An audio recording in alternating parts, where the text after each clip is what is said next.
বাড়াবাড়ি আর ছাড়াছাড়ি, একটা অতিরিক্ত বাড়াবাড়ি। সে একদম শবে বরাতকে মনে হয় লাইলাতুল কদরের উপরে নিয়ে যাচ্ছে আর কি। লাইলাতুল নিসফ মিনাশ শাবানকে কোনো কোনো ক্ষেত্রে বাড়াবাড়ি পন্থীরা একদম লাইলাতুল কদরের উপরে নিয়ে চলে যাচ্ছে। আর ছাড়াছাড়ি যারা, তারা বলছে এই রাত্রে কোনো কিছুই করা যাবে না। দুইটাই চরমপন্থী, বুঝতে পারছেন না মনে কথা। একদল এটাকে নিয়ে এত বেশি বাড়াবাড়ি করছে যে এটাকে একদম লাইলাতুল কদরের উপরে নিয়ে চলে যাচ্ছে। আরেকদল দেখা যাচ্ছে এটাকে এমন ভাবে পরিত্যাগ করছে না, এতে কিছুই করা যাবে না, কোনো ফজিলতি নাই। এখন আসলে মধ্যম পন্থা কি, মাঝখানে আমরা কি করবো তাও জানার দরকার আছে কি নাই? অনেক হাদিসের অনেক আলোচনা, প্রায় 40-50 পৃষ্ঠার বই, সব আলোচনা তো মাহফিলে করা সম্ভব না। আমি সারমর্মটুকু বলি। সারমর্ম কি?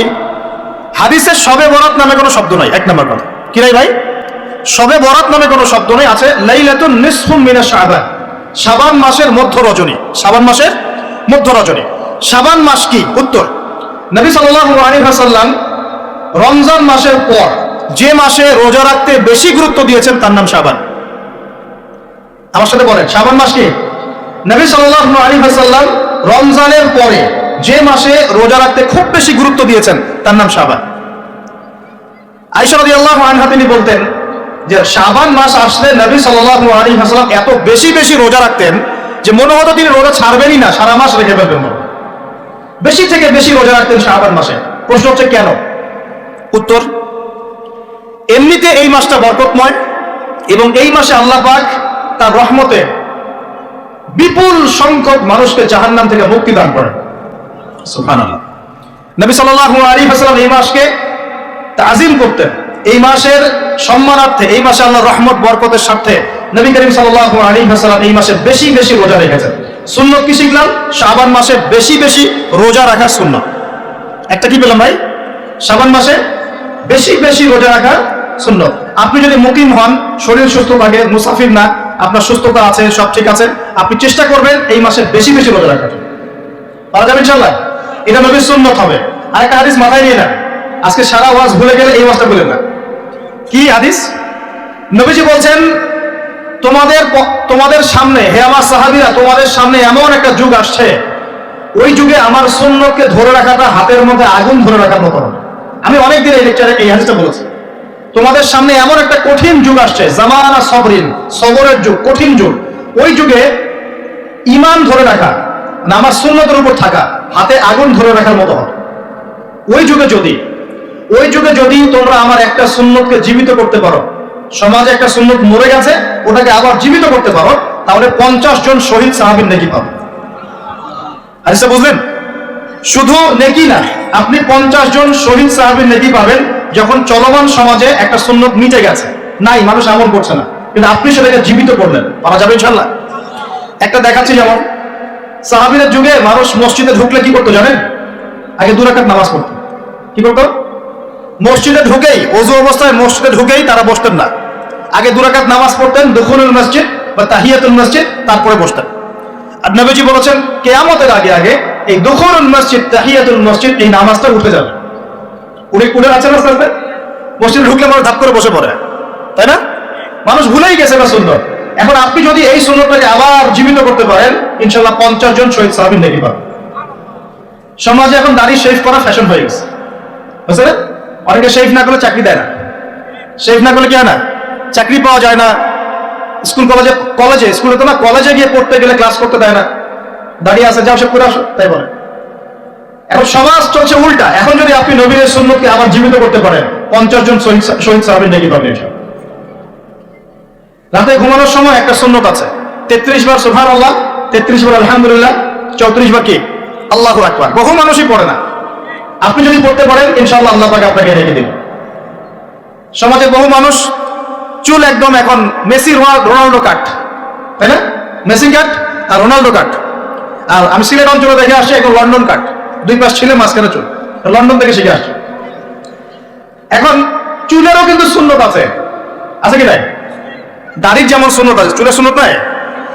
একদম সামন পিছন সমান করতে পারেন, অথবা যদি চুল নাই থাকে তাহলে চুল মাথা মুন্ডন করে রাখতে পারেন। অনেক সাহাবীর মাথা মুন্ডিত ছিল। আবার অথবা কানের লতি পর্যন্ত বা কাঁধ বাবড়ি রাখতে পারেন। এটা চুলের সুন্নত হলো কিনা? এখন সমাজের সব মানুষ এই সুন্নতটাকে ভুলে গেছে। আপনি সুন্নত মনে করে রেখেছেন, ইনশাআল্লাহ আপনি নেকি পাবেন ইনশাআল্লাহ। এরকম অগণিত সুন্নত আছে, অগণিত, যেগুলো আমাদের সমাজ থেকে আস্তে আস্তে উঠে যাচ্ছে। আমি খুব দুঃখের সাথে বলছি, অনেক মসজিদে ফরজ নামাজ পড়ার পরে আমরা কি করি, একটা মোনাজাত করি, আল্লাহুম্মা আমিন বিরহমাতিকা ইয়া আরহামার রাহিম, ব্যাস উঠে চলে গেলাম, তাই না? উঠে চলে যায় না, তারপর স্যান্ডেল নিয়ে বাইরে চলে গেল। অথচ সালাম ফিরানোর পরে একবার বলতে হয় আল্লাহু আকবার, কি বলতে হয়? তিনবার বলতে হয় আস্তাগফিরুল্লাহ আস্তাগফিরুল্লাহ আস্তাগফিরুল্লাহ, বলতে হয় আল্লাহুম্মা আনতাস সালাম ওয়া মিনকাস সালাম তাবারাকতা ইয়া যাল জালালি ওয়াল ইকরাম। একবার পড়তে হয় আয়াতুল কুরসি 33 বার সুবহানাল্লাহ, 33 বার আলহামদুলিল্লাহ, 33 বার আল্লাহু আকবার, তারপর কালিমা শাহাদা। এরপর সূরা ফালাক একবার, সূরা নাস একবার, ইখলাস একবার। আরো তো অনেক দোয়া আছে, আল্লাহুম্মা লা মানিআ লিমা আ'তাইত ওয়া লা মু'তিয়া লিমা মানা'ত ওয়া লা ইয়ানফা'ু যাল জাদ্দি মিনকাল জাদ। পড়তে হয় আল্লাহুম্মা ইন্নী আউযু বিকা মিনাল হাম্মি ওয়াল হাযান ওয়াল আজজি ওয়াল কাসালি ওয়াল বুখলি ওয়াল জুবন ওয়া দালা'id দাইন ওয়া গালাবাতির রিজাল। পড়তে হয় আল্লাহুম্মা আ'ইন্নী আলা যিকরিকা ওয়া শুকরিকা ওয়া হুসনি ইবাদাতিক। আরো অনেক দোয়া আছে। দেখেন তো, মোনাজাত করেন, আমি তো না করছি না, আমি তর্ক করতে আসি না এখানে, এটা নিয়ে আমি ঝগড়া করতে আসি, কিন্তু এই সুন্নতটা যে উঠে গেল, মোনাজাতটা করে যে মসজিদ থেকে বের হয়ে চলে গেলেন, এই সুন্নতটার উপর আমল কে করবেন? সুন্নত উঠে গেল না? আপনি যদি বসে এখন সুন্নতটা প্রতিষ্ঠা করেন, 50 জন শহীদ সাহাবীর নেকি পাবেন ইনশাআল্লাহ। এগুলো তো গেল আমলিয়াত। সমাজ চলছে সুদের উপরে, আপনি যদি হালাল অর্থনীতি প্রবর্তন করতে পারেন তাহলে কত নেকি পাবেন? সমাজ চলছে জেনায়, আপনি এখন পর্দা প্রতিষ্ঠা করলেন, তাহলে কত নেকি পাবেন? সমাজে চলছে দুর্নীতি, আপনি এখন আমানতদারিতা ইনসাফ প্রতিষ্ঠা করলেন, কত নেকি পাবেন? সমাজে চলছে শয়তানি, সব শয়তানি, কি চলছে? শয়তানি। এখন আপনি আল্লাহ রাব্বুল আলামিনের ওহী প্রতিষ্ঠা করলেন, কত নেকি পাবেন? নিঃসন্দেহে অনেক বেশি নেকি পাবেন। আল্লাহ পাক আমাদেরকে সেই লক্ষ্যে কাজ করার তৌফিক দান করুন। প্রিয় ভাইরা, যে কথা বলতে এখানে আসলাম, এক বাড়াবাড়ি এই মাসে নবীজি বেশি বেশি রোজা রাখেন। তাহলে আমরা কি করবো এই মাসে ভাই? 1 নম্বর কাজ, বেশি বেশি রোজা রাখার চেষ্টা করবো ইনশাআল্লাহ, আল্লাহ তৌফিক দান করবেন। এবার আরেকটা পয়েন্ট বলি, সামনে রমাদান মাস, রমজান মাস আসলে আমরা মাশাআল্লাহ পরিপূর্ণ মুসলিম হওয়ার চেষ্টা করি, কিন্তু সারা বছর এটা ধরে রাখতে পারি না। রমজান মাসে যে নামাজ পড়ে না সেও মসজিদে যায়, দেখা যায় যে জুমার নামাজও পড়ে না, ও তারাবির নামাজ পড়তে যায়, যায় কি না? ওই দিন গিয়ে বলে এসি দেন, ইমাম সাহেব এসি অন করেন, তাই না? সারা বছর তো আসে নাই, ওই দিন গিয়ে ইমাম সাহেব এসি বন্ধ কেন, এই মুয়াজ্জিন সাহেব ফ্যান দেন, তখন ওখানে গিয়ে মানে কি বলবো হ্যাঁ পাতক করি হয় আর কি। যাক, তারপরেও যে মসজিদে আসছে আমরা দোয়া করে আল্লাহ হেদায়েত দান করুন। আমরা তো কাউকে পিছনে ফিরাই দিব না, দিব? এখন রমজান মাস আসলে আমরা মাশাআল্লাহ রোজা রাখি, মানুষকে ইফতার করাই, দান সদকা করি, আমরা যাকাত দেই, তারাবি পড়ি, কোরআন তেলাওয়াত করি, আমরা মাশাআল্লাহ অনেক আমল করি। এই আমলগুলো কি একবারে ধাপাস করে ধরে ফেলা সম্ভব না? একটা আস্তে আস্তে ট্রেনিং প্রসেস লাগে। একটা ফ্যান চালু করলে ফ্যানটা কি শুরুতেই ধাপাস করে ঘুরতে শুরু করবে, নাকি আস্তে স্লোলি স্লোলি সে মোমেন্টাম ধরবে? কোনটা? আস্তে আস্তে সে গতি পাবে না, ধীরে ধীরে গতি পাবে। ঠিক শাবান মাসে এত বেশি রোজা রাখা, ইবাদত করার অর্থ কি? যাতে রমজান মাসে আপনি পরিপূর্ণ ইবাদত করতে পারেন। বুঝতে পারছেন কথা? রমজানে গিয়ে তো শুরুতেই সব ইবাদত ধরে ফেলা সম্ভব হবে না। মনে করেন আগামীকাল পহেলা রমজান, আজকে থেকে আপনি সব ইবাদত একসাথে করতে পারবেন, তখন কি আপনি বেগ পেতে হবে। কিন্তু একটা মাস আগে থেকে যদি ট্রেনিং নেন, ইনশাআল্লাহ রমজান মাসে ইজি হয়ে যাবে। এটা একটা কারণ নবী সাল্লাল্লাহু আলাইহি ওয়াসাল্লাম শাবান মাসে বেশি বেশি রোজা রাখতেন, আমল করতেন। আল্লাহ পাক আমাদের সবাইকে শাবান মাসে বেশি বেশি আমল করার তৌফিক দান করুন, যাতে রমজান মাসে গিয়ে আমরা সুবিধা পাই, রমজান মাসের হকটা আদায় করতে পারি। এবার এই মাসে নবী সাল্লাল্লাহু আলাইহি ওয়াসাল্লাম কি বলেছেন একটা হাদিস থেকে আগে বুঝি। এই হাদিসটা সহ অনেক হাদিসে এই একই রকম কথা এসেছে, এবং এই হাদিসটা বিশুদ্ধ। এটাকে অস্বীকার করলে হাদিস অস্বীকারী হয়ে যাবে। বাড়াবাড়ি গ্রুপ, ছাড়াছাড়ি গ্রুপ, উভয়ের জন্যই নসিহত। নবী সাল্লাল্লাহু আলাইহি ওয়াসাল্লাম বলেছেন, ইন্নাল্লাহা তাআলা, নিশ্চয় আল্লাহ রাব্বুল আলামিন, লা ইয়াত্তালিউ ফি লাইলাতিন নিসফি মিন শাবান, শাবান মাসের মধ্য রজনীতে আল্লাহ রাব্বুল আলামিন তার রহমতের দৃষ্টি প্রশস্ত করেন। সুবহানাল্লাহ। আল্লাহ পাক শবে বরাত মানে আমরা যেটা বুঝি প্রচলিত অর্থে, লাইলাতুন নিসফি মিন শাবান, শাবান মাসের মধ্য রজনী, যে 15 শাবানের এই যে রজনী, এই রাতে আল্লাহ রাব্বুল আলামিন তার সৃষ্টির দিকে তার রহমতের দৃষ্টিটা প্রশস্ত করে রাখেন, প্রশস্ত করেন। এবং ওয়াগফিরু লিজামিই খালকিহি, আল্লাহ পাক তার সমস্ত সৃষ্টিকে মাফ করে দেন। আল্লাহ পাক কি করেন? তার সমস্ত সৃষ্টিকে কি করেন? মাফ করে দেন। কথাটা ভালো করে বোঝেন। আল্লাহ পাক তার সমস্ত সৃষ্টিকে মাফ করে দেন, ইল্লা, তাদেরকে ব্যতীত। এক, ইল্লা লিমুশরিকিন, এক নাম্বার, যে ব্যক্তি মুশরিক, যে শিরক করে আল্লাহর সাথে, যে আল্লাহর সাথে শিরক করে। আর দুই, মুশাহিন, যে ব্যক্তি অন্তরে মানুষের সাথে বিদ্বেষ পোষণ করে, হিংসা বিদ্বেষ মনে আছে এরকম ব্যক্তি, এবং মনের মধ্যে শিরক আছে, শিরকি আকীদা, মুশরিক, এই দুই শ্রেণীর মানুষ ছাড়া আল্লাহ পাক সমস্ত মানুষকে মাফ করবেন। সুবহানাল্লাহ। তাহলে এই রাতের ফজিলত প্রমাণ হলো কিনা? রাতের ফজিলতটা প্রমাণ হলো কিনা? আচ্ছা, এখন এর ব্যাকআপ আরো অনেকগুলো হাদিস আছে। ওই সবগুলো হাদিসকে একত্রিত করলে এমনই কনক্লুশন আসে। এছাড়াও আরো কিছু দুর্বল হাদিস আছে, এগুলো দুর্বল, সনদগতভাবে অন্যান্যভাবে দুর্বল। ওখানে আরো কিছু পয়েন্ট পাওয়া যায় যে আর কাকে কাকে আল্লাহ পাক মাফ করেন না। সবাইকে তো মাফ করেন, আর কাকে কাকে করেন না। এই হাদিসে দুটো পেয়েছি, এটা একদম অকাট্য। এটা হলো মুশরিক, আল্লাহ পাক মাফ করেন না। দুই, যে অন্তরে হিংসা বিদ্বেষ পোষণ করে, হিংসা বিদ্বেষ আছে, এদেরকে আল্লাহ মাফ করেন না। আরো কিছু দুর্বল বর্ণনা থেকে পাওয়া যায়, এটা দুর্বল বর্ণনা, কিন্তু জেনে রাখতে তো সমস্যা নাই। সমস্যা আছে? আর পাপ তো পাপী, দুর্বল হাদিসে আসুক আর কঠিন হাদিসে আসুক, পাপ তো পাপী নাকি? পাপ ছাড়তে কোনো সমস্যা আছে? তো তৃতীয় এক শ্রেণীর নাম পাওয়া যায়, যারা হচ্ছে আত্মহননকারী, নিজেরা নিজেদেরকে আত্মহত্যা করেছে, এদেরকে আল্লাহ মাফ করেন। আত্মহনন বোঝেন কিনা? আত্মহত্যা যারা করে, আত্মহনন, এটা একটা শ্রেণী পাওয়া যায়। 4 নম্বর একটা পাওয়া যায়, আত্মীয়তার সম্পর্ক ছিন্নকারী, আত্মীয়তার সম্পর্ক ছিন্নকারী। 5 নম্বর একটা পাওয়া যায়, সেটা হলো মাদক দ্রব্য সেবনকারী। মাদক দ্রব্য সেবনকারী, যুবকরা খুব ভালো করে শোনায়, মাদক দ্রব্য সেবনকারী আল্লাহ সবাইকে মাফ করেন, মাফ করছেন না। আরেকটা পাওয়া যায়, সেটা হলো যারা জেনার পাপে লিপ্ত আছে। কিসের খবর ভাই? জেনার পাপ। এরকম আর কিছু ব্যাকআপ পাওয়া যায়, কিন্তু এগুলো বর্ণনা দুর্বল, বর্ণনা কি দুর্বল, কিন্তু পাপ তো পাপই নাকি? এই পাপগুলো তো পাপ, এই পাপগুলো করলে কি আল্লাহ খুশি হন? অকাট্য সহি থেকে পাওয়া যায় এই দুইটা, মুশরিক এবং মুশাহিদ, যারা শিরক করে, অন্তরে বিদ্বেষ পোষণ করে, আল্লাহ পাক এদেরকে মাফ করেন। এখন আগে জানি শিরক থেকে কিভাবে বাঁচবো, শিরক কি এবং কেন, তারপরে জানবো হিংসা বিদ্বেষ, তারপরে আমরা যাবো এই রাত্রে আমরা কি করতে পারি। মনে রাখবেন, আমল করতে হবে 3টা বিষয় খেয়াল রাখে। কয়টা বিষয় ভাই? আমল করতে হবে 3টা বিষয় খেয়াল রাখে। এক, আমল করতে হবে একমাত্র আল্লাহ পাকের সন্তুষ্টির জন্য। এক নম্বর কি বলেন? এক, আল্লাহর সন্তুষ্টির জন্য, কারো সন্তুষ্টির জন্য না, কারোর জন্য না, শুধু কার জন্য? দলিল হচ্ছে ইন্নাস সালাতি ওয়া নুসুকি ওয়া মাহইয়ায়া ওয়া মামাতি লিল্লাহি রাব্বিল আলামিন ফাসাল্লি লিরাব্বিকা ওয়ানহার। 2, আমল হতে হবে একমাত্র নবী সাল্লাল্লাহু আলাইহি ওয়াসাল্লামের সুন্নাত মোতাবেক। কার সুন্নাত মোতাবেক? নবী এবং সাহাবীদের সুন্নতের সাথে মেলে না, সেই আমল করা যাবে না।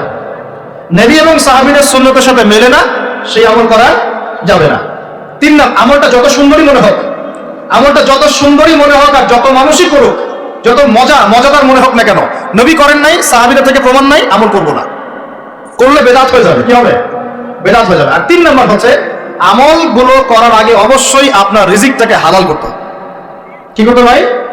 ব্যাস, এই 3টা শর্ত পূরণ করে আমল করলে ইনশাআল্লাহ তাআলা আমরা জান্নাতে যাবো। ইনশাআল্লাহ আমরা আশাবাদী, আল্লাহ পাক আমাদেরকে জান্নাত দিবেন ইনশাআল্লাহ। আল্লাহ পাক এক রাতে রহম করে সমস্ত মাখলুক সৃষ্টিকে মাফ করে দিচ্ছেন, শুধু শিরক এবং হিংসা বিদ্বেষ পোষণকারীকে মাফ করছেন না। বুঝতে হবে এই পাপ দুটো কত কঠিন। এবার আসেন, প্রথমে একটু শিরক নিয়ে কথা বলি, তারপরে মুশাহিন নিয়ে কথা বলি। ধৈর্য ধরবেন তো নাকি? দেরি হচ্ছে? সবর করেন। এখন প্রথমে জানি শিরক কি এবং কেন।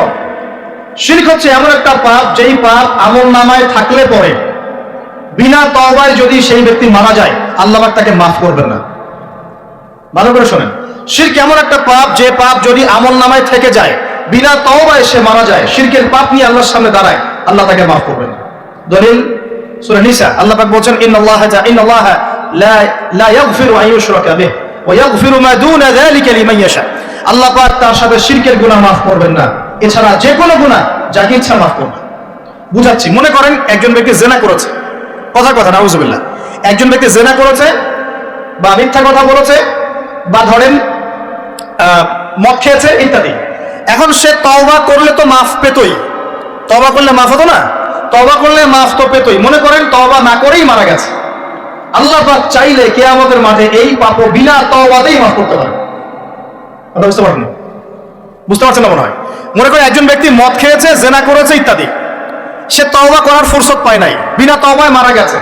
আল্লাহ পাক চাইলে কিয়ামতের মাঠে তওবা না করা সত্ত্বেও আল্লাহ পাক তাকে মাফ করতে পারে।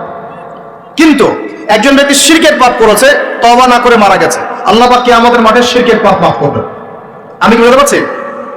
অন্য পাপের কারণে আল্লাহ রাব্বুল আলামিন শাস্তি দিয়ে হোক, কোনো একটা ভাবে হোক, নবীর সুপারিশের মাধ্যমে হোক, তাকে জাহান্নামে গেলেও সেখান থেকে বের করে জান্নাতে দিবেন ইনশাআল্লাহ। কিন্তু শিরকের পাপ যার আমলনামায় থাকবে তার উপর জান্নাতকে হারাম করে দেওয়া হয়েছে। বলেন নাউজুবিল্লাহ। সূরা মাইদায় দলিল আছে, শিরকের পাপ যার আমলনামায় আছে তার জন্য জান্নাতকে হারাম করে দেওয়া হয়েছে। শিরক মানে অংশীদার সাব্যস্ত করা, আল্লাহ পাকের সাথে কাউকে সমকক্ষ করা। শিরক কত প্রকার হয়? উত্তর 3 প্রকার। কয় প্রকার হয়? বিশ্বাসের শিরক হয়, মানে আকীদার শিরক হয়, আমলের শিরক হয়, মানে কাজের শিরক হয়, কথা বা লিসানের শিরক হয়। মনে থাকবে? 1 নাম্বার কিসের শিরক হয়? বলেন আমার সাথে, বিশ্বাসের শিরক হয়, আকীদার শিরক হয়। 2 নাম্বার আমলের শিরক হয়, কাজের শিরক হয়। 3 নাম্বার কথার শিরক হয়। কয়েকটা এক্সাম্পল দিয়ে বুঝতে পারবেন। একজন ব্যক্তি মনে করেন বিশ্বাস করে যে আল্লাহ বলতে কেউ নাই, কি হবে এটা? বলেন শিরক। একজন ব্যক্তি মনে করেন বিশ্বাস করে যে আল্লাহ আছে, আরো ইলাহ আছে, তাহলে কি হবে? কেউ যদি বিশ্বাস করে আল্লাহর সন্তান আছে, কি হবে? কেউ যদি বিশ্বাস করে মহাবিশ্ব আল্লাহ সৃষ্টি করে নাই, বিগ ব্যাং থেকে সৃষ্টি হয়েছে, কি হবে? কেউ যদি বিশ্বাস করে আল্লাহ মানুষকে সৃষ্টি করে নাই, মানুষ বানর থেকে হয়েছে, কি হবে? আচ্ছা, বিশ্বাসগত সে কেউ যদি মনে করে আল্লাহ ছাড়া অমুকে আমার সন্তান দিতে পারে, কি হবে? কেউ যদি বিশ্বাস করে যে আল্লাহকে পাওয়ার জন্য আমাকে মাধ্যম ওসিলা পূজা করতে হবে, তাহলে কি হবে? কেউ যদি চন্দ্র, সূর্য, গ্রহ, নক্ষত্র, গাছপালা, মূর্তি এসবে পূজা করে, কি হবে? এগুলো বিশ্বাসগত শিরক। কেমন শিরক ভাই? বিশ্বাসগত শিরক। 2 নম্বর আসেন আমলগত, কাজগত শিরক। কেমন? মনে করেন সেজদা করতে হয় কার জন্য? কেউ যদি এখন কবরে গিয়ে সেজদা করে, কি হবে? আল্লাহর জন্য সেজদা করতে হয় না কবরে সেজদা করতে হয়? সেজদা কার জন্য? আচ্ছা, তাহলে শিরক হবে। কুরবানি কার জন্য করতে হয়? কেউ যদি এখন মনে করেন জিনকে সন্তুষ্ট করার জন্য কুরবানি করে দেবে, কি হবে? এখনকার যুগে কিন্তু বহু মানুষ জিনের উপাসনা করে। এখনকার যুগে বহু মানুষ জিনের উপাসনা করে, আর জিন বলে একটা জাতি আছে আমাদের সাথে চলাফেরা করে, আমরা দেখতে পারি না। আমরা কি সব দেখতে পারি? আমরা কি সব জানি? আমরা তো আমাদের আত্মাকেই দেখতে পারি। এত ঘুমাই গেছেন, আত্মা চলে গেছে, দেখতে পাচ্ছেন? আর আমরা কি জানি? আমরা কতটুকু জানি আগামীকাল কি হবে আপনার সাথে? বলেন দেখি, কেউ জানে? আমাদের জ্ঞান কত ক্ষুদ্র, বুঝতে পারলাম। আগামীকাল কি হবে তাই জানি না, আমার আত্মাকেও চোখে দেখি না। আর আমি যদি দাবি করি এখন আমি সব জানতাম, তাহলে কি হবে? অতএব জিন জাতি আমাদের মধ্যে আছে কি নাই? ওমা খালাকতুল জিন্না ওয়াল ইনসা ইল্লা লিয়াবুদুন। আমি জিন আর মানুষকে শুধুমাত্র আমার ইবাদত করার জন্যই সৃষ্টি করেছি। আল্লাহ পাক আমাদের সবাইকে আল্লাহ পাকের সত্য বোঝার তৌফিক দান করুন। এবার আসেন, আপনাদের পার্বত্য এলাকায় জিনের উপাসনা হয়। এখন বলেন ভাই কেমন করে জানলেন? যত তান্ত্রিক, মান্ত্রিক, কবিরাজ, জাদুকর সব এই পাহাড়ি এলাকায় ঘুরে বেড়াচ্ছেন, এবং চোখ কান খোলা রাখলে আপনারা বুঝতে পারবেন। জিনের উপাসনা করলে অনেক কিছু ভেলকিবাজি দেখানো যায়। জিনকে আল্লাহ পাক কিছু ক্ষমতা দিয়েছে। জিন অনেক দূর থেকে দেখতে পারে। মনে করেন যে কেউ একজন এখানে বসে আছে, সে দাবি করছে যে সে অলৌকিক ক্ষমতার অধিকার, অথচ ওর কাছে জিন আছে। কি আছে? জিন। এখন আপনি শুনেছেন যে অমুক জায়গায় অমুক বাবা আছে, সে অনেক বড় ক্ষমতার অধিকার, যাই দেখি উনার কি ক্ষমতা। এখন আপনি রাস্তায় আসছেন, তার সেই জিন তো আগেই দেখতে পাচ্ছে আপনি আসছেন দূর থেকে, সে আগে খবর দূর আসতেছে, মক্কেল, ওই যে মক্কেল আসতেছে। এখন সে বললো যে ওই ব্যক্তির সাথে যে জিন আছে ওর সাথে কানেকশন করো।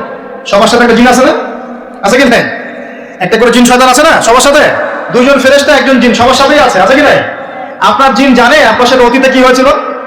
জানে তো। আপনার জিন আপনার সাথে আছে না শুরু থেকে?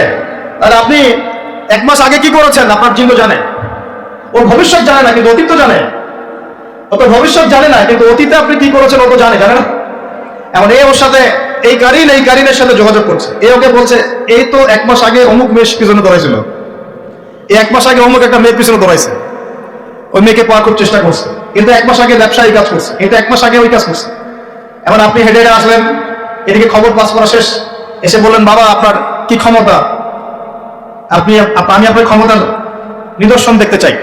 সেই বাবা এখন বলছে যে তুই তো সেই ব্যক্তি না, তোর নাম অমুক না, আপনি তো ভেবাচটা খেয়ে হ্যাঁ তাই তো আমার নাম তো অমুক, তুই তো 1 মাস আগে এই মেয়ের পিছনে ঘুরছিস না, তাই তো আপনি কেমন করে জানলেন? তুই 1 মাস আগে এই কাজ করছিস না, তাই তো আপনি কেমন করে জানলেন? আপনার তো চোখ একদম আসমান উঠে গেল, বাপরে বাপ, সে তো আমার অতীতের সব বলে দেয়, সে তো আমার অতীতের সব বলে দেয়। তুই অমুক জায়গায় এটা পাপটা করছিস না, তুই এই জায়গাটা লুটা রাখছিস না, ব্যাস আপনার মাথা খারাপ। জিনের উপাসনা করে মানুষ অনেকেই। আর জিনরা কি করে? অনেক সময় আসমানের কাছে যায় সংবাদ নেওয়ার জন্য। সূরা মুলক পড়েন, সূরা মুলকের প্রথম পৃষ্ঠা পড়েন। আল্লাহ পাক ওদেরকে তাড়ানোর জন্য আসমানের মধ্যে এই উল্কাপিণ্ড নক্ষত্র নিক্ষেপ করেন। রুজুমান লিশ-শায়াতিন, আল্লাহ বলেছেন এই নক্ষত্রগুলা আমি রুজুমান লিশ-শায়াতিন, শয়তান থেকে তাড়ানোর জন্য রেখেছি। সুবহানাল্লাহ। পৃথিবীতে অনেক কিছুই ঘটে, আমরা খালি চোখে বুঝতে পারি না। এখন কেউ যদি জিনের উপাসনা করে, জিনকে সন্তুষ্ট করার জন্য এই কুরবানি করে, তাহলে কি শিরক হবে কিনা? সেজদা কার জন্য? অন্য কারোর জন্য করলে কি হবে? কুরবানি কার জন্য? অন্য কারোর জন্য করলে কি হবে? কার নামে কসম করতে হয়? যদি অন্য কারো নামে কসম করি, এই যে এখন বাপের নামে কসম, মায়ের নামে কসম করেন কেন? কসম করা যাবে না ভাবে? মান হালাফা বিগাইরি ইসমিল্লাহি ফাকাদ কাফার, কেউ যদি আল্লাহ ছাড়া অন্য কারো নামে কসম করে সে কুফরি করবে। যদি কসম করতেই হয় আপনাকে আল্লাহরই কসম করতে হবে। যদি কসম করতে হয় কার কসম করবেন? আর আল্লাহর কসম করে কি মিথ্যা বলতে পারবে? মিথ্যা বললে তোমার কাফারা দেওয়া লাগবে। আচ্ছা, কাফারা কি? সবচেয়ে সহজ কাফারা হচ্ছে 3টা রোজা রাখা। কয়টা রোজা? 3টা। আসেন আমরা যাই। এখন কসম করবো আল্লাহর জন্য, দোয়া করেন কার কাছে? দোয়া কার জন্য? এখন যদি অন্য কারোর কাছে দোয়া করা শুরু করি, সন্তানকে দিবে, অন্য কারোর কাছে চাওয়া শুরু করি, মনে করেন আপনার রোগ ব্যাধি দেওয়ার ভালো করার মালিককে যদি এখন আপনি একটা আংটি পরে মনে করেন এই আংটি আপনার রোগ ভালো করবেন, কি হবে? সেভাবে কিনা? এরকম অগণিত কাজের শিরক আমরা করছি। আল্লাহ পাক আমাদের শিরক থেকে বাঁচান। আর ভবিষ্যতের মালিককে, সময়ের মালিককে, ভবিষ্যৎ কে জানে? রাস্তায় টিয়া পাখি দেখে ভাগ্য পরীক্ষা করছে, ও কি ভবিষ্যৎ বলতে পারবে? যদি ওখানে গিয়ে হাত দেখান সে হবে না?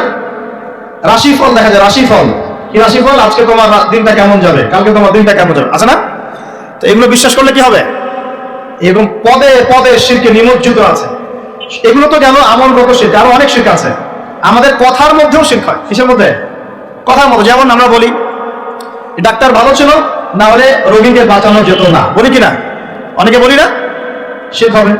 কেউ যদি বলে যে ড্রাইভারটা ভালো ছিল, না হলে গাড়ি নির্ঘাত অ্যাক্সিডেন্ট করতো, কি হলো কথায়? আরেকটা বিষয় আছে, আমরা অবশ্য ইবাদত করি মানুষকে দেখানোর জন্য, সবাই বড় দানবীর বলবে, আমাকে নামাজি বলবে, এটাও কি? এটাও শিরক। কথার মধ্যে অনেক শিরক করি। সার্বভৌম ক্ষমতার মালিককে, তাবারাকাল্লাযী বিয়াদিহিল মুলক, সার্বভৌম ক্ষমতার মালিককে আমরা যদি মনে করি আমরাই সার্বভৌম ক্ষমতার মালিক, কি হবে? শিরক হবে না? এরকম প্রচুর শিরকে আমরা নিমজ্জিত আছি। সবচেয়ে বড় যে শিরকটা এখনকার বিশ্বে চলছে সেটা হলো আল্লাহ পাকের হালালকে আমরা হারাম করে নিচ্ছি, আল্লাহর হারামকে হালাল করে নিচ্ছি। করছে কিনা বুঝতে পারছেন না মনে হয়? মাদক দ্রব্য কি হালাল না হারাম? আমরা অনেক সময় হালাল করে নিয়েছি, তাই নাই? জেনা হারাম না হালাল? আমরা এখন জেনাকে প্রমোট করছি, উস্কে দিচ্ছি। সমকামিতা হালাল না হারাম? এই সমকামিতার ব্যাধি ছড়িয়ে পড়েছে এখন সমাজে রন্ধ্রে রন্ধ্রে, পড়েছে না? এদেরকে আল্লাহ পাক এমন শাস্তি দিবেন যে শাস্তি আল্লাহ পাক কুল কায়নাতে কাউকে দেন নাই।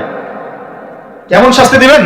কওমে লূতকে আল্লাহ রাব্বুল আলামিন মাটি থেকে উপরে উঠিয়ে আকাশ থেকে পাথর বর্ষণ করে থেতলে দিয়ে আবার মাটিতে দাফন করে দিয়েছে কওমে লূতকে। আল্লাহু আকবার। এই শাস্তি অপেক্ষা করছে এদের জন্য। সুদ হালাল না হারাম? আমরা কি এটাকে জায়েজ করে নিচ্ছি কিনা, খাচ্ছি কিনা? এই বিশ্বের সবচেয়ে বড় একটা সমস্যা চলছে, আল্লাহ পাকের হারামকে আমরা হালাল করছি, হালালকে হারাম করিনি, এটাও শিরক। এখন আল্লাহ পাক যে বলছেন সবাইকে মাফ করে দিবেন, আল্লাহ পাক শিরক যে করে তাকে মাফ করবেন না। এখন বলেন কত % মানুষ মাফ পাবে? এই পাপগুলো কত মানুষ করছে? সবাই করছে না? মোটামুটি সবাই মোটামুটি শিরক করছে। আল্লাহ পাক আমাদের সবাইকে শিরকের পাপ থেকে বাঁচিয়ে রাখেন।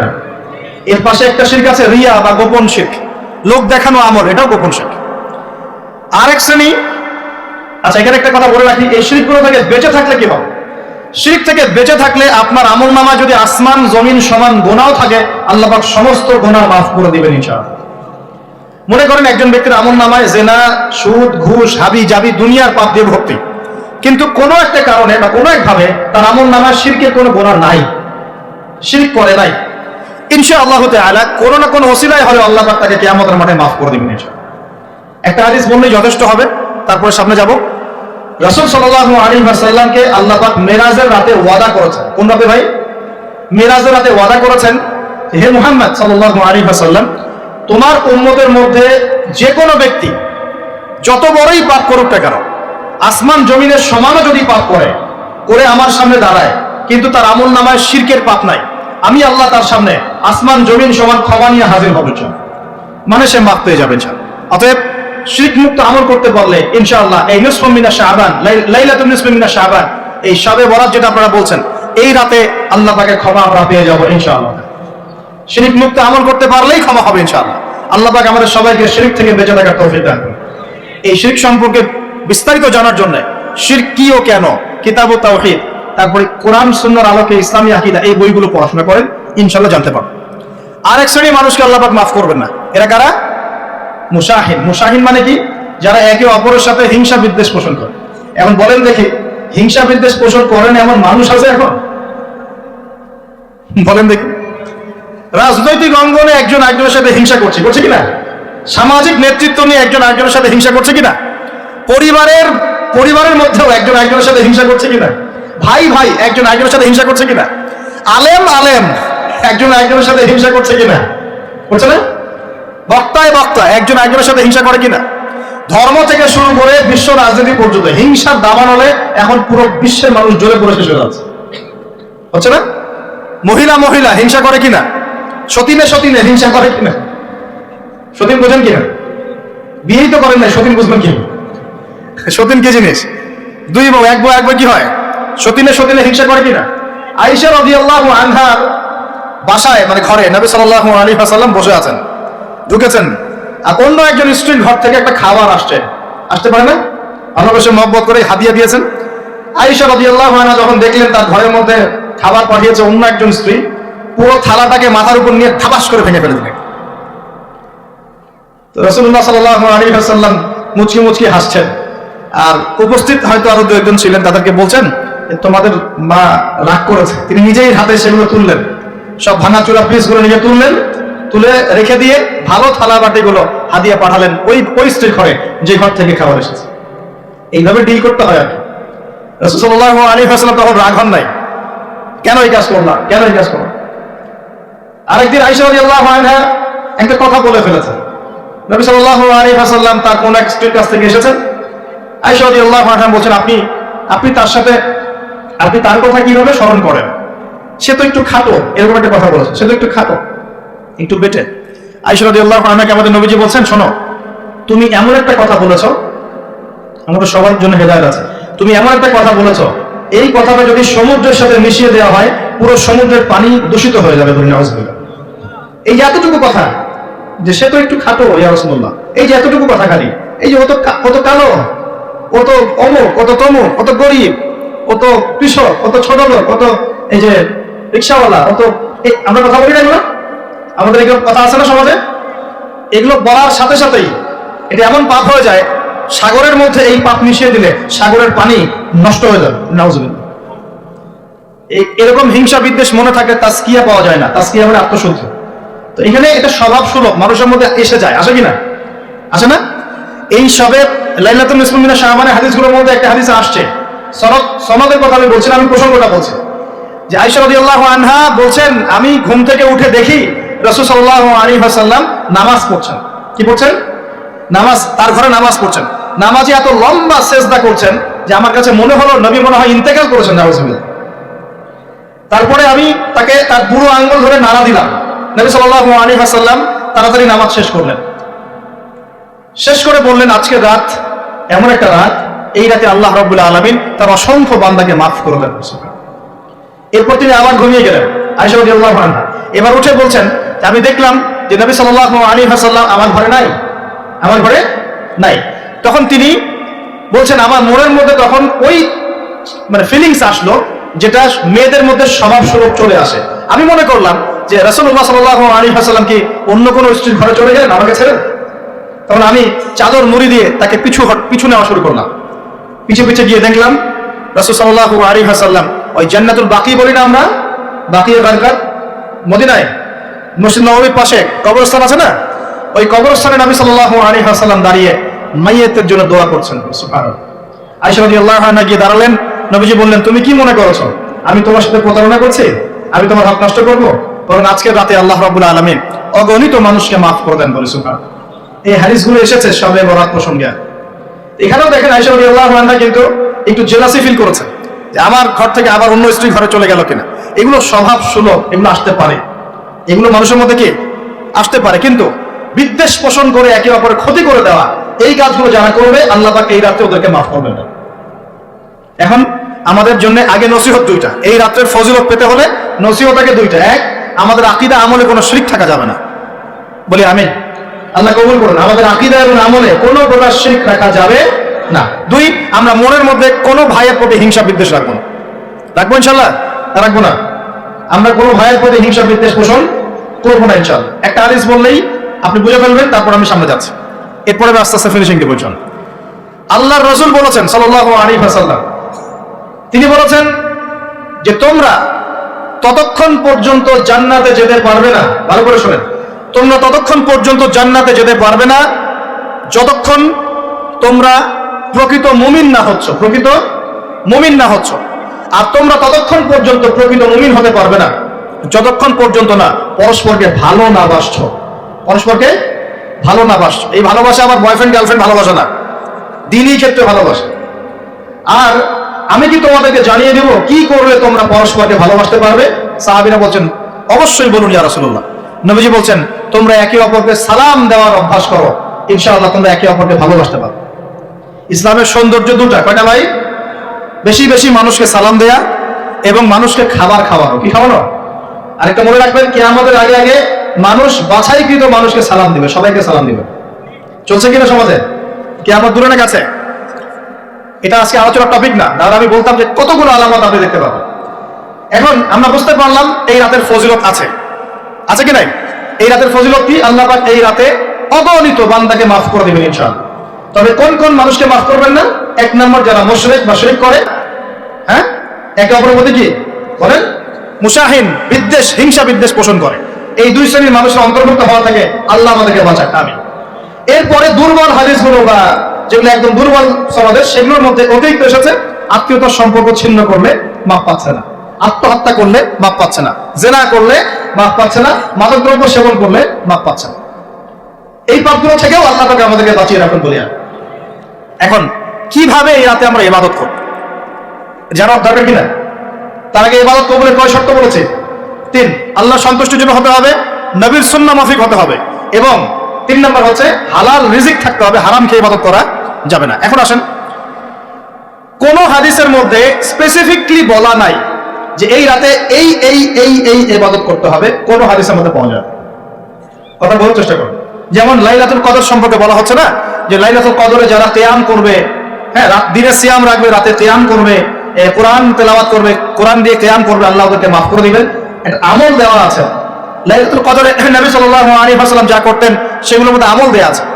এই নিসফু মিনে শাবানের মধ্যে স্পেসিফিকলি এভাবে হাদিসের মধ্যে উল্লেখ করা হয় এই এই এই এই আমলগুলো করো। এটা খুঁজে খুঁজে আমাদেরকে বের করতে হয়। খুঁজে খুঁজে কেমন? নবী সাল্লাল্লাহু আলাইহি ওয়াসাল্লাম দোয়া করছিলেন মৃতদের জন্য, করছিলেন না? তাহলে এটা একটা আমল পাওয়া গেল। নবী সাল্লাল্লাহু আলাইহি ওয়াসাল্লাম নামাজে ছিলেন সিজদারত অবস্থায়, ওই যে আয়েশা রাদিয়াল্লাহু আনহা টোকা দিলেন, দিয়ে বললেন আমি ভাবছিলাম তার ইন্তেকাল হয়ে গেছে কিনা, তার মানে বুঝলাম যে আপনি নামাজ পড়তে পারেন। এরপরে আল্লাহ পাকের কাছে ক্ষমা চাইতে পারেন, কারণ এই মাসে আল্লাহ পাক আপনাকে এই রাতে আল্লাহ আপনাকে ক্ষমা করবেন, এই রাতে আল্লাহ ক্ষমা করবেন। এখন এটাকে বলা হয় প্রশস্ততা। ব্যক্তিগতভাবে এখানে আপনাকে প্রশস্ত ইখতিয়ার দেওয়া হয়েছে। ব্যক্তিগতভাবে আপনাকে আল্লাহ পাক তার রাসূলের মাধ্যমে এই শরীয়তে এই রাতের আমলের জন্য একটা প্রশস্ত ইখতিয়ার দিয়েছেন। আপনি রাসূল সাল্লাল্লাহু আলাইহি ওয়াসাল্লামের সুন্নাহ মাফিক যে কোনো ভালো কাজ করতে পারেন, কিন্তু নির্দিষ্ট করে আপনাকে দেওয়া হয় নাই যে আপনাকে 100 রাকাতই পড়তে হবে, আপনাকে 200 রাকাতই পড়তে হবে, আপনাকে 10 রাকাতই পড়তে হবে, আপনাকে 1 খতমই দিতে হবে, এরকম নির্দিষ্ট করে আপনাকে কিছু দেওয়া হয়। আপনি এখন চাইলে সুন্দর করে ওযু করলেন, ওযু করে মাশাআল্লাহ আতর খুশবু ব্যবহার করতে পারেন, করে সুন্দর জামা পরলেন, পরে আপনি আল্লাহর স্মরণে নামাজ আদায় করলেন। এখন ফরজ নামাজ আগে না নফল আগে? ফরজ আগে না নফল আগে? এই আমলগুলো ফরজ না নফল? এগুলো নফল। আগে তো ফরজ পড়তে হবে নাকি? 5 ওয়াক্ত ফরজ নামাজ তো আগে, তারপরে আপনি নফলে আসেন। আমাদের জীবনে কোনটার গুরুত্ব সবচেয়ে বেশি? ফরজ ঠিক না থাকলে নফল দিয়ে কাজ হবে? তো ফরজ ঠিক করার পরে আপনি এখন অতিরিক্ত আমল করার চেষ্টা করছেন, সুন্দর কাপড় চোপড় পরেছেন, আপনি মাশাআল্লাহ পবিত্র হয়েছেন, আতর খুশবু ব্যবহার করেছেন, আপনি নীরবে নিভৃতে আল্লাহকে ডাকছেন নামাজের মধ্যে, লম্বা করে সুন্দর করে নামাজ পড়ছেন, আপনি একটু কোরআন তেলাওয়াত করছেন, আলহামদুলিল্লাহ। আপনি এই রাতে মৃতদের জন্য দোয়া করলেন, নিজের জন্য দোয়া করলেন, পরিবারের জন্য দোয়া করলেন, আপনি তাসবিহ তাহলিল করলেন, যদি আপনাকে আল্লাহ সামর্থ্য দেন আপনি কিছু দান সাদাকা করেছেন, আপনি বিভিন্ন রকম ভালো কাজে আপনি নিজেকে মানে এঙ্গেজ রাখতে পারেন, নিজেকে বিভিন্ন ভালো কাজে আপনি নিজেকে সম্পৃক্ত রাখতে পারেন। এভাবে আপনি রাতটাকে একটা উৎসবে উৎসাহে পার করতে পারেন। কিন্তু আমরা যে ঘটা করে অনেকগুলো কাজ করি না, ঘটা করে হালুয়া রুটি সামাই টামাই এই সেই আলোকসজ্জা অমুক তমুক দল বেঁধে কবরস্থান, এই আমলগুলো নবী এবং সাহাবীরা থেকে প্রমাণ হয়। আমি বুঝতে পারছি, আমল করতে আপনাকে নিষেধ করা হয় নাই, কিন্তু বাড়াবাড়ি করবেন না, ছাড়াছাড়ি করবেন। মধ্যমপন্থী থাকেন, ব্যক্তিগতভাবে আপনি আপনার মতো করে আমল করতে পারেন। আপনাকে ইখতিয়ার, প্রশস্ততা দেওয়া হয়েছে। আপনি একটু নামাজ পড়েন, একটু তেলাওয়াত করেন, একটু জিকির করেন, দোয়া করেন, আপনি আল্লাহর কাছে চেয়ে নেন। আরেকটা হাদিস আছে, এই রাতে আল্লাহ রাব্বুল আলামিন প্রথম আসমানে নেমে আসেন। সুবহানাল্লাহ। আল্লাহ পাক কেমন করে নেমে আসেন এটা আমাদের ব্যাখ্যার বাইরে, এটা সত্যগত ভাবে না। আল্লাহ পাকের রহমান, নেমে আসেন। আল্লাহ পাক আহ্বান করতে থাকেন, কে আছে আমার কাছে কিছু চাইবে, আমি তাকে দিব। কে আছো আমার কাছে ক্ষমা চাইবে, আমি মাফ করে দিব।